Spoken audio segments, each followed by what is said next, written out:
storage yard dengan trip and fall. Maknanya kalau storage yard, trip and fall ni because of what? We have to identify. Yes. Okay. Trip and fall tu apa dia punya source of hazard tu? Kita kata tak mestinya ada storage yard tu dia ada hazard trip and fall. Dia mesti ada mungkin protruding punya material ataupun kabel ke ataupun debris on the floor ataupun slippery floor, all this thing kan. Okay. So can we substantiate with some photograph? Can. Dalam you some of the supporting lain macam photograph, sketch, dimension. Kalau you nak masuk kan? Oh, boleh juga. Boleh masuk. Okey. Kat mana ni? Okey, kalau you tengok saya ambil sikit-sikit ini tak kena ni. No warning siren. Is it the hazard? No warning siren. Sebab crane tu dia bergerak. Okey. Dia bergerak. Sebenarnya hazard dia is a moving crane. Betul sini. But we can put, can we put moving siren and moving crane without siren? Boleh. Kalau the main is the because of kalau saya bagi contoh macam ni. Kalau tak ada siren tu, adakah dia menjadi satu hazard? Kalau dia tak bergerak, tak bekerja kan? So maknanya yang paling pertama sekali moving crane, moving crane. Kalau you nak tambah kata moving crane without any warning siren kan, warning apa kan? Warning buzzer kan? Dia mungkin dalam bentuk siren, mungkin dalam bentuk beacon light, mungkin dalam bentuk whistle kan kalau ni kan, horn ke apa kan, signal. But the main hazard is moving crane. Okay. Lepas tu you kata current risk control not effective. Yang ditanya dalam ni, apakah risk control yang sedia ada effective or not is not in the question. Ada tak ada? So kalau tak efektif tu, you boleh sini dia punya apa kata kat sini nanti to improve the risk control, current risk control. Tapi kena cerita panjang lah kan. Bukan kerana dia not effective, risk control current risk control not effective. Sebenarnya dia tanya apa risk control yang sedia ada sekarang. You ada guard kan? You ada ventilation system kan? You ada PPE kan? You ada SOP kan? You ada signage. That is existing risk control. Signage kan? Bukanlah not effective tu. Ni kalau dia pakai September, dia masuk dekat. Dia ada risk control.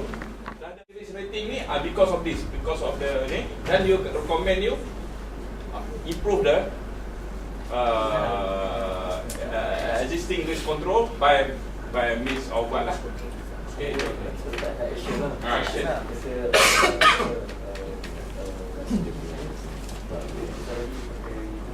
Okay, next pool of water, mosquito. Mic. Okay, risk control tak ada. You tak tanya dia ada buat fogging tak ada? Ada tanya lah tu. Sebab tu you kata nil. Assumption. Okay lah, okay. AB pun tak ada gangguan.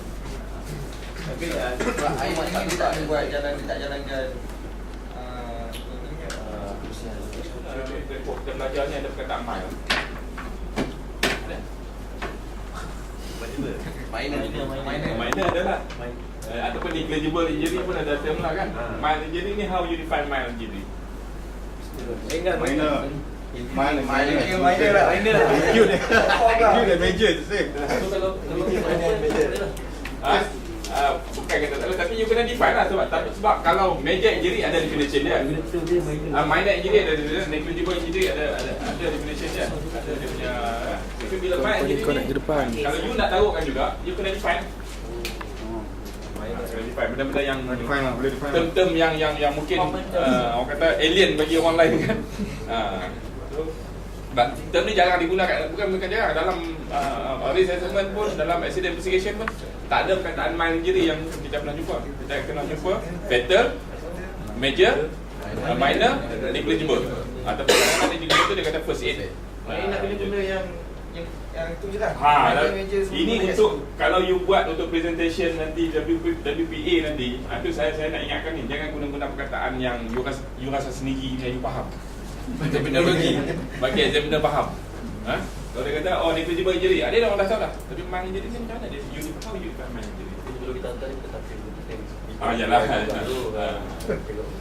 Main Main injury. Tapi risk rating tak ada untuk Ni apa ni? Jackhammer injury je. economic risk. Should be economic. No glove use. Oh, Ini salah satu salah. Current risk control bukan no glove use. Dia yang existing lah. Yang existing, yang ada control measure yang sedia ada. Sebab risk assessment ni ataupun harap yang you buat ni bukan untuk hanya sekali ya. Dia mungkin dalam proses review.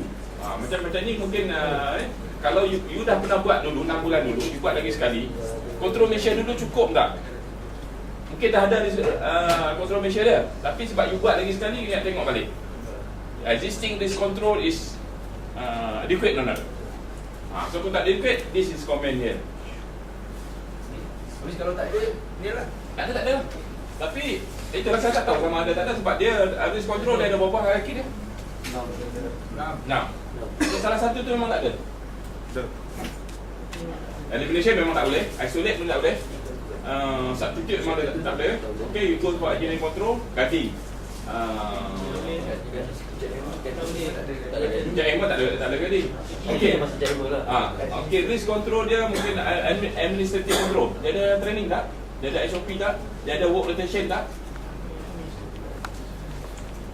Tak ada nyala kan?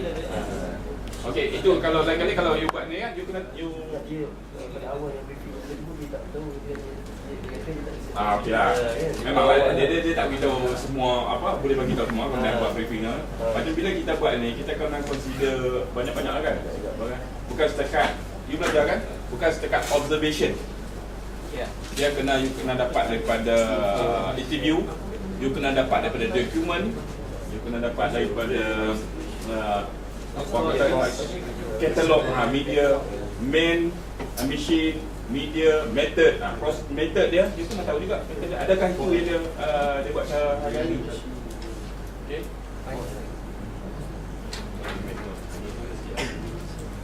Apa kena mengenal si SDS ni dengan control measure?